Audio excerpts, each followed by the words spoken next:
अस्सलाम students, welcome back to the channel. आज हम CHN चैप्टर 2 का नेक्स्ट पार्ट पढ़ेंगे, जिसमें हम दो टॉपिक्स कवर करेंगे। एक हमारा टॉपिक होगा एनवायरमेंटल हेल्थ और दूसरा होगा ऑक्यूपेशनल हेल्थ। ठीक है, तो इन दो चीज़ों के ऊपर इस वीडियो में हम बात करेंगे। ठीक है, ये डाउ की PPT है और इसी को स्टूडेंट्स देख रहे होते हैं, तो हमने डाउ की PPT पढ़नी। अच्छा, सबसे पहले आपको बताया गया है about occupational health, that what is occupational health. ठीक है, तो इसमें आप देख सकते हैं कि इसकी डेफिनेशन बताई गई है। Occupational health is the promotion and maintenance of the highest degree of physical, mental and social well being of workers in all occupations. ठीक है, अब यहाँ पे देखें ऑक्यूपेशनल हेल्थ में दो अल्फाज है। एक तो ऑक्यूपेशनल है ना, ऑक्यूपेशनल हमें पता है कि किसी भी जॉब को कहते हैं। ठीक है, ऑक्यूपेशन, ऑक्यूपेशन मतलब जॉब। और हेल्थ तो ऑलरेडी वी नो दैट कि हेल्थ क्या है। हेल्थ की कई बार हमने डेफिनेशन पढ़ी है। ठीक है, तो ऑक्यूपेशनल हेल्थ का मतलब ये होगा कि the promotion and maintenance of the highest degree of physical, mental and social wellbeing of workers in all occupation. यानी जो लोग जहाँ पे जॉब कर रहे हैं, जहाँ पे काम कर रहे हैं, या उनके काम का जो एनवायरनमेंट है, वो उस एनवायरनमेंट में फिजिकली, मेंटली, सोशली बिल्कुल सही हो। ठीक है, और वहाँ पे उनको कोई मसला ना हो, यानी वो अपने जॉब के एरिया के अंदर बिल्कुल ठीक ठाक हो और उनको अपनी जॉब की वजह से कोई इशू ना हो। ठीक है, तो इस चीज़ को हम ऑक्यूपेशनल हेल्थ कहेंगे। अब ये उनको मसले कैसे नहीं होंगे या कैसे प्रिवेंट कर सकते हैं? By preventing departures from health, इसी तरह controlling risk and adaptation of work to people and people to their jobs. ताकि जो भी चीज़ है जिनसे मतलब उनको रिस्क है, जिनसे ख़तरा है, ठीक है, उन चीज़ों को कंट्रोल किया जा सके। ठीक है, जैसे फॉर एग्ज़ाम्पल अगर हम नर्सेस की बात करें, ठीक है, कि नर्स को जो है ज़्यादातर ख़तरा होता है नीडल स्टिक इंजरी से, या फिर पेशेंट के साथ हाथापाई हो सकती है, पेशेंट जज्बाती हो सकते हैं, मरीज़ के जो अटेंडेंट्स होते हैं वो जज्बाती हो सकते हैं, ऐसे कई सारे मसले हो सकते हैं। तो उन चीज़ों से हम उनको प्रिवेंट कर सकें। ठीक है, उनको ऐसा गुड वर्किंग एनवायरनमेंट दे के उसमें वो बेहतर काम कर सकें। ठीक है, और वो अपने जॉब के साथ सेटिस्फाई हो, उनके साथ अडॉप्ट कर सकें। ठीक है, तो इस चीज़ को हम ऑक्यूपेशनल हेल्थ कहेंगे। ओवरऑल ऑक्यूपेशनल हेल्थ का मतलब ये है कि एक जॉब के दौरान किसी भी बंदे को उसके जॉब से कोई मसला ना हो और उसके जॉब के दौरान उसकी सेहत को कोई मसला ना हो। अपने जॉब के एरिया में या अपने जॉब के जो बाउंड्री है उसमें वो फिज़िकली, मेंटली, सोशली बिल्कुल ठीक हो। ठीक है, तो इस चीज़ को हम ऑक्यूपेशनल हेल्थ कहेंगे।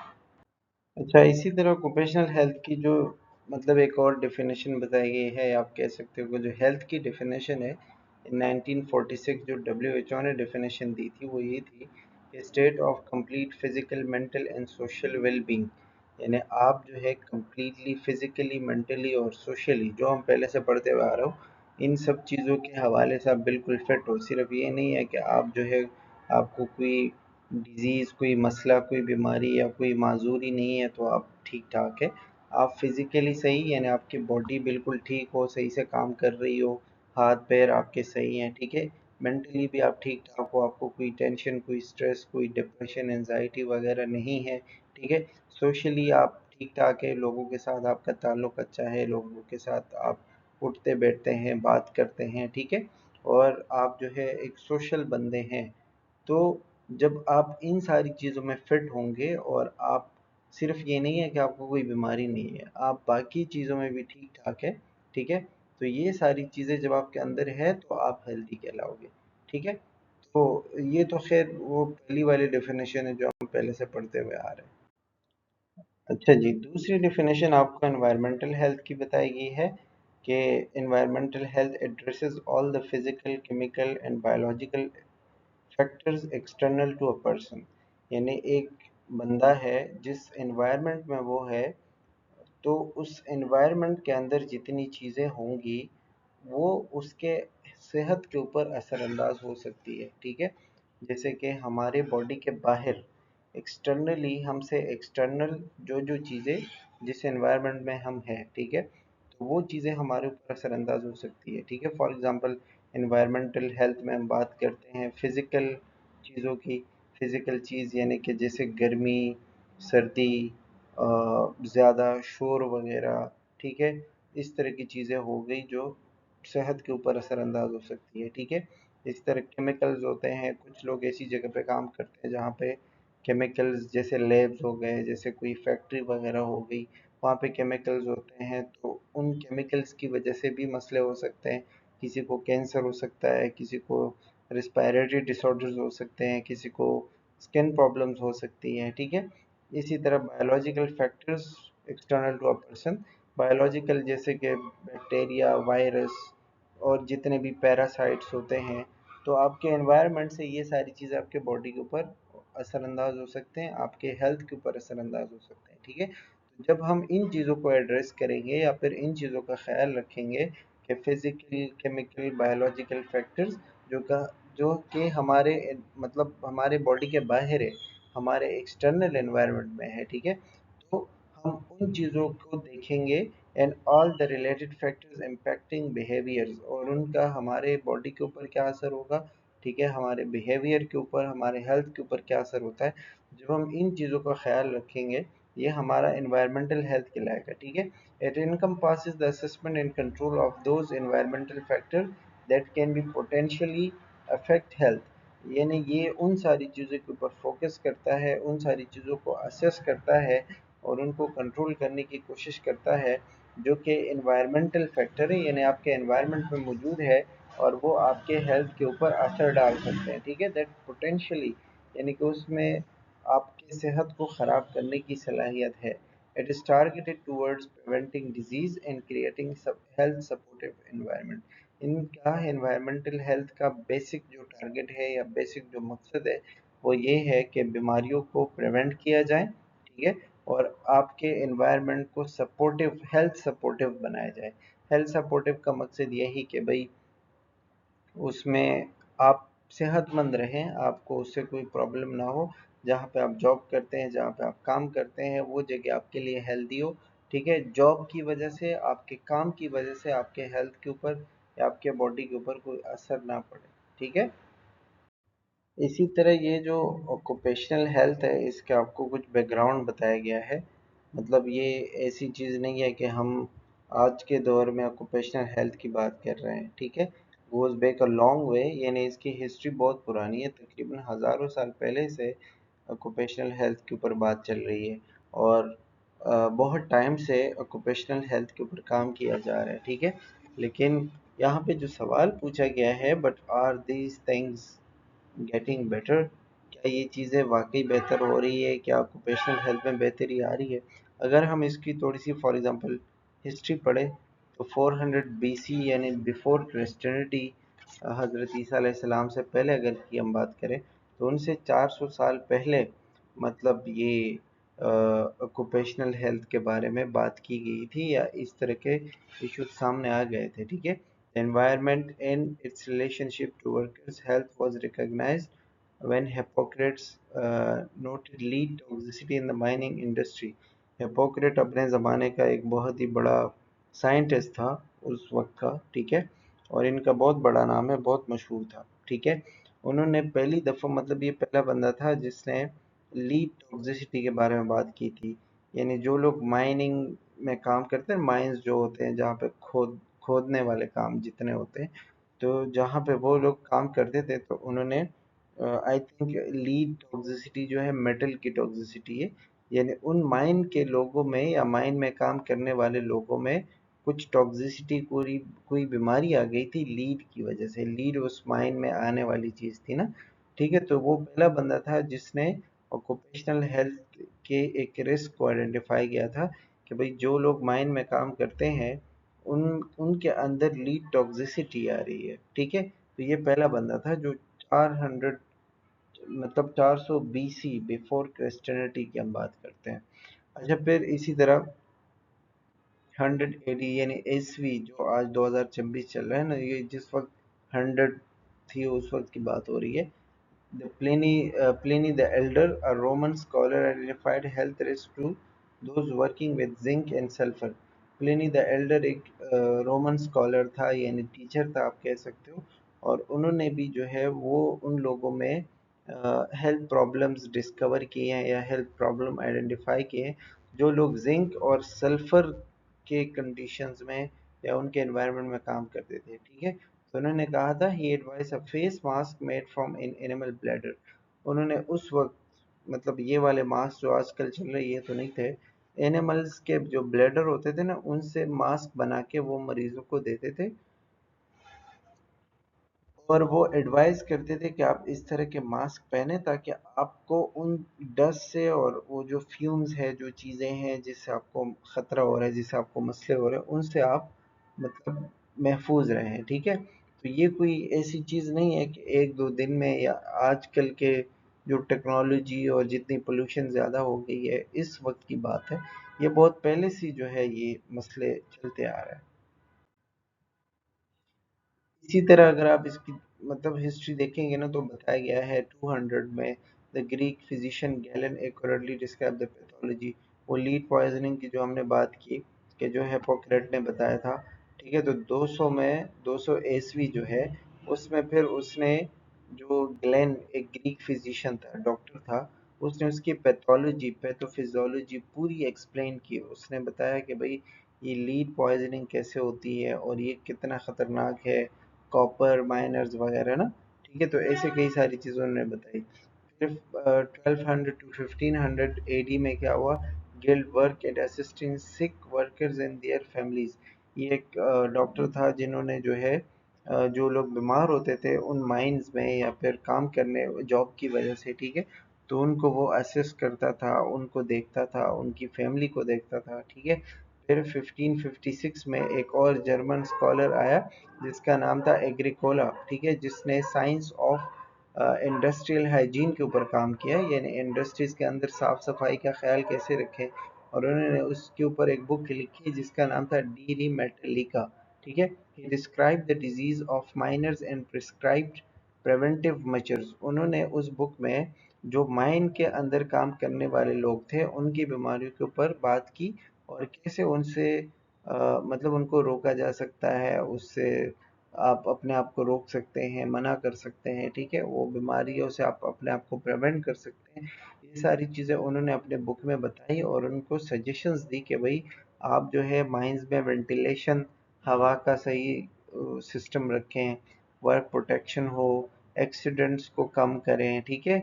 और इसी तरह बीमारियां फैलाने वाली चीज़ों को कम करें, जिसमें स्केलियोसिस जो कि सेलिकोसिस सॉरी सेलिकोसिस जो कि एक लंग्स डिजीज़ है, रिस्पायरेटरी डिसऑर्डर है। तो ऐसे कई सारे मसले उन्होंने अपने बुक्स में बताए हैं। इसी तरह 1700 में जो है एक और साइंटिस्ट था, ही वाज बेर्नार्डो रेमाज़ेनी, अजीब अजीब से नाम है इनको, जिनको फादर ऑफ इंडस्ट्रियल मेडिसिन कहते हैं। उन्होंने पहली बुक लिखी थी और उस बुक में उन्होंने जो बुक का नाम था ना दैट इज उसका the diseases of work man, उसका जो इंग्लिश नेम है डी मॉर्बिस आर्टिफिकम डायट्रिबा, ये उसका जो है वो अपना अपनी ज़बान का नाम है, ठीक है। लेकिन इंग्लिश में द डिजीज़ ऑफ वर्कमैन, यानी उसने भी वही बात की थी कि वर्कमैन यानी काम करने वाले लोगों में जो माइंस के अंदर काम करते हैं उनमें कौन कौन सी बीमारियां आती हैं, कौन कौन सी बीमारियों की वजह से वो अफेक्टेड होते हैं और किस तरीके से जो है वो असरअंदाज होते हैं, जिसमें हाइजीन की बात आती है, इसी तरह एक्सीडेंट्स, वेंटिलेशन की बात आती है। और उन्होंने जो है ये बात की थी कि diseases, the occupational diseases should be studied in the work environment rather than in hospital wards। यानी उन्होंने ये बात की थी कि आप सिर्फ ये नहीं देखें कि मरीज आपके पास आया और आप उसका इलाज करें और हॉस्पिटल में उसका कंडीशन आप देख रहे हो कि भाई किस वजह से हुआ, कैसे हुआ। आप वर्क एनवायरनमेंट को देखें, आप वर्क एनवायरनमेंट में जाएं और उसके माहौल को देखें, ठीक है। तो मे भी आप जब वर्क एनवायरनमेंट को देखते हो तो आपको हॉस्पिटल के बजाय बहुत सारी चीज़ें और एक्स्ट्रा पता चलेंगी, ठीक है। उन्होंने ये बात की थी। बाकी ये वो बुक है जो उन्होंने लिखी थी द डिजीज ऑफ वर्कमैन, ठीक है। ये जो है वो पूरा आपको दिखाया गया है डिमोर्बे सर्टिफिकम डायट्रीबा, ठीक है, first book on occupational disease जो कि 1700 में पब्लिश की गई थी एटली में, ठीक है। इसी तरह ये वो दूसरी बुक है जो पहले हमने बात की, ये भी शायद वही है, हाँ, द ऑक्यूपेशनल मेडिसिन, जो दूसरी बुक उन्होंने लिखी थी। और अ, इन सारी चीज़ों के ऊपर उन्होंने बात की थी, ऑक्यूपेशनल हेल्थ के ऊपर। अच्छा, ये जो स्केल ऑफ द प्रॉब्लम बताया गया है, खैर इसमें तो इतना डिटेल में जाने की ज़रूरत नहीं है, एक नज़र आप देख लीजिएगा। लेकिन जो चीज़ बताई गई है वो ये है कि ये जो ऑक्यूपेशनल हेल्थ की हम बात करते हैं, तो अगर इसका ख्याल ना रखा जाए तो इससे क्या क्या प्रॉब्लम्स हो सकती हैं, इसका नुकसान कितना बड़ा है, ठीक है। वो आप देख, आपको बताया गया है कि the WHO International Labour Office ILO estimate that there are 2 million work related deaths every year. यानी कि तकरीबन WHO के मुताबिक हर साल दुनिया में 2 मिलियन लोगों की मौत होती है काम की वजह से, यानी अपनी जॉब की वजह से, ठीक है। 2 मिलियन होते हैं 20 लाख, यानी हर साल 20 लाख लोग अपनी जॉब की वजह से मरते हैं।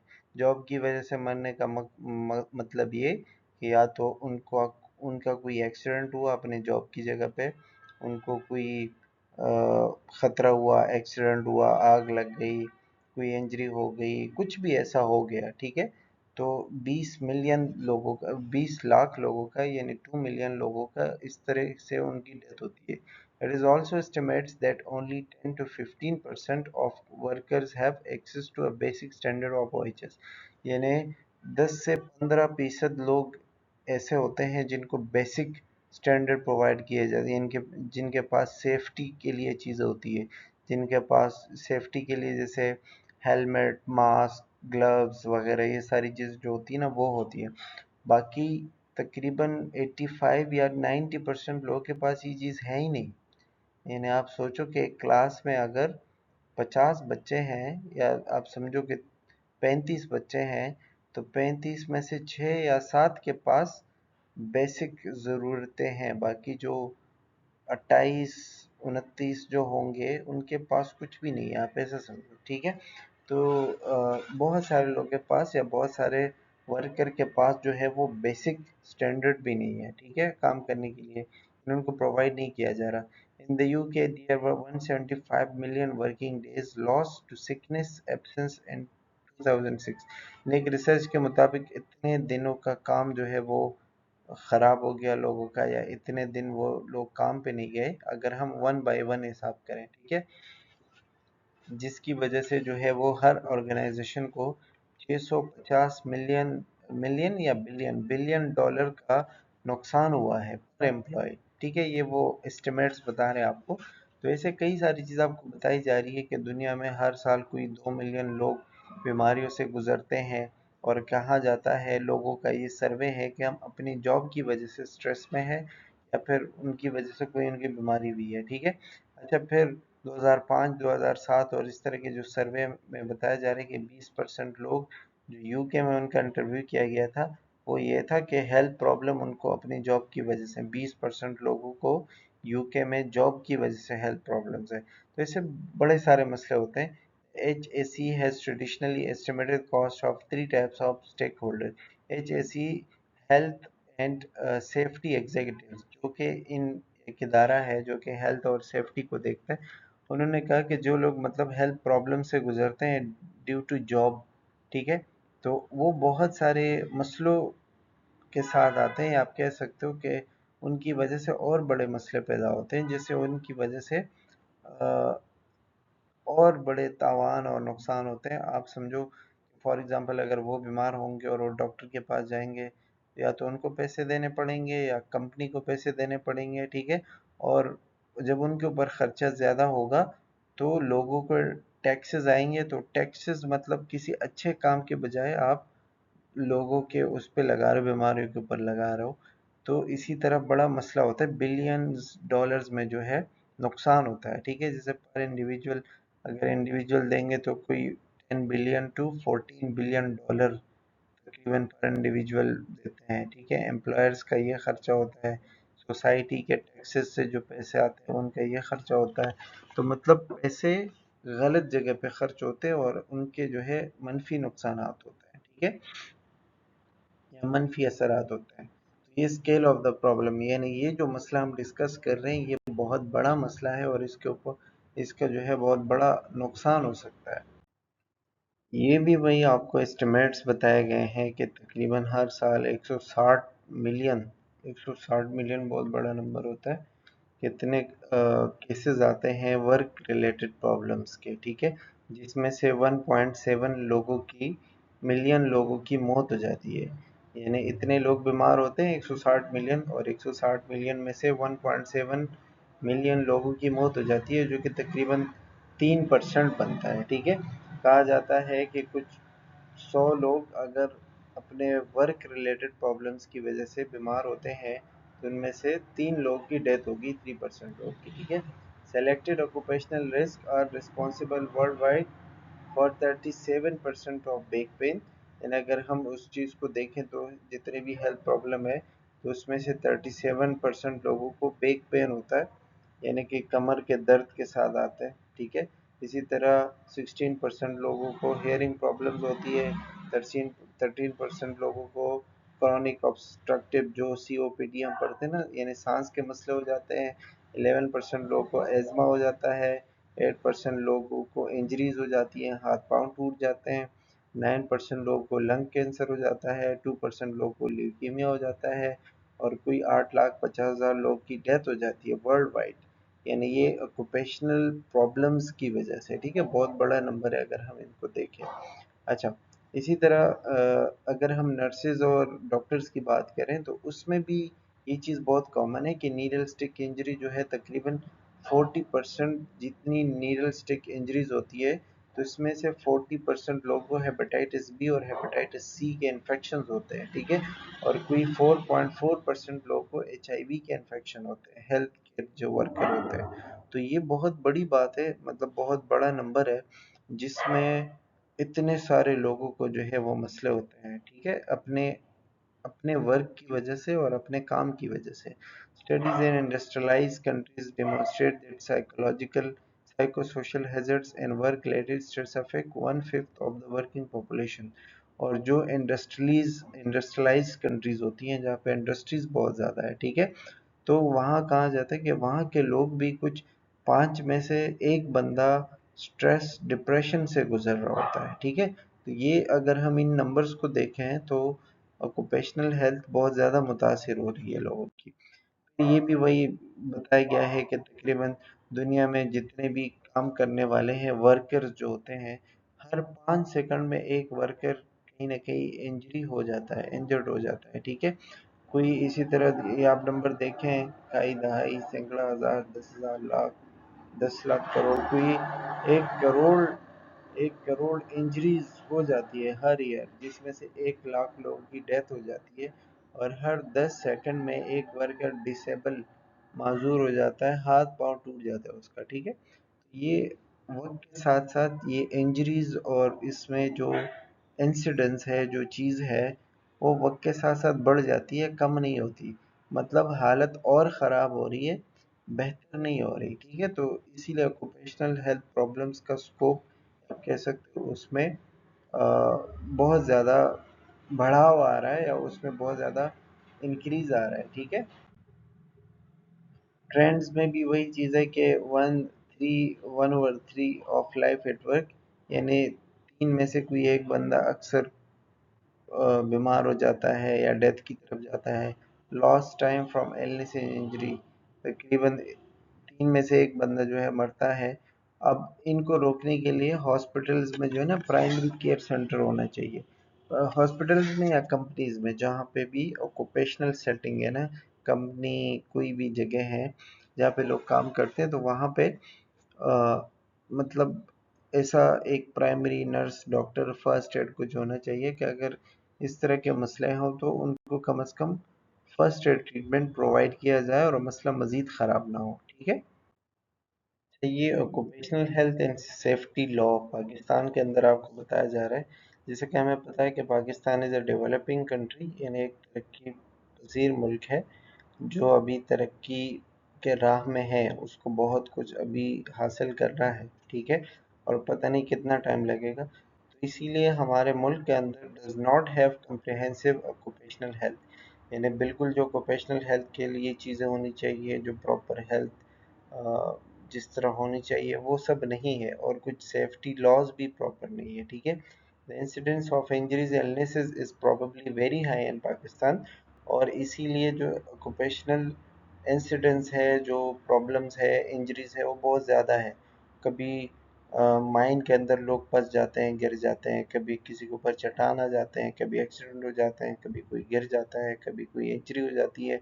तो ये चीज़ बहुत ज़्यादा है पाकिस्तान में, because thousands of workers are routinely exposed to hazardous chemicals and many more work in hazardous industries, क्योंकि बहुत सारे लोग जो है वो ऐसी चीज़ों के साथ एक्सपोज होते हैं जो बहुत ख़तरनाक है, केमिकल्स के साथ। भाई कोई बहुत ऊपर चढ़ के बिल्डिंग पे काम कर रहा है, कोई रोड पे काम कर रहा है, कोई किसी केमिकल्स में लगा हुआ है, ठीक है, तो बहुत सारे मसले हो सकते हैं। कंस्ट्रक्शन और एग्रीकल्चर कोई पेस्टिसाइड्स केमिकल्स के साथ लगा, तो बहुत सारे मसले होते हैं जिनकी वजह से लोग एक्सपोज्ड होते हैं ऐसे मसलों के साथ, ठीक है। और पाकिस्तान में तो फिर ये चीज़ बहुत ज़्यादा हाई है, क्योंकि ऐसे कोई प्रॉपर सेफ्टी लॉज या हेल्थ नहीं है, ऑक्यूपेशनल हेल्थ। लेजिस्लेशन जो बताया गया है कि लेजिस्लेशन मतलब इसके लिए क्या कानून है पाकिस्तान में, तो there are several law on the book, यानी बुक के ऊपर तो कई सारे लॉज हैं, बहुत सारी चीज़ें हैं, लेकिन उनको अमल में लाना वो एक अलग बात है, ठीक है। जैसे फैक्ट्रीज एक्ट 1934 है, प्रोविंशियल फैक्ट्रीज एक्ट है, हैजार्डस ऑक्यूपेशन रूल है, ये काफ़ी सारे जो है मतलब वो रूल्स बनाए गए हैं, जिसमें वर्क्समैन कंपनसेशन एक्ट है, यानी कि जो लोग जिनको काम के दौरान चोट लग जाती है, मसले हो जाते हैं, खुदा न खास्ता मर जाते हैं, कुछ ना कुछ तो उनकी फैमिली को पैसे मिलते हैं, उनको कंपनसेशन दी जाती है। हालांकि वो पैसे भी इतने नहीं होते, बहुत कम पैसे होते हैं, जिनसे उनका कोई कुछ अच्छा होता नहीं है, ठीक है। तो वो एक अलग मसला है, खैर। लेकिन ये जो आपको बताया गया है कि ऐसे बहुत सारे रूल्स और कानून है पाकिस्तान के अंदर, लेकिन फिर भी ये काफ़ी नहीं है। कभी माइंस के मरीजों माइन के लोगों के लिए है, तो दूसरे जो छोटी छोटी फैक्ट्रीज है, चीज़ें, उनके लिए नहीं है। तो इससे बड़े सारे कमियां इसमें अभी भी है। ये जो आप देख सकते हो, तो इसमें आपको एक ओवरऑल पाकिस्तान और डिफरेंट कंट्रीज़ का एक लेबर और उनके जो है रूल्स बताए गए हैं कि उसमें क्या क्या चीज़ें। खैर ये ज़्यादा ही डिटेल है, तो इसमें आप नज़र देख सकते हैं, तो देख लीजिएगा, वरना इतना पढ़ने की ज़रूरत नहीं है, ठीक है। एंड यहाँ तक हम अपना फर्स्ट पार्ट इस चैप्टर का क्लोज करते हैं। इंशाल्लाह इसके बाद हम नेक्स्ट पार्ट में बाकी पीपीटी बाकी चैप्टर डिस्कस करेंगे। So that's all for today. Thank you for watching.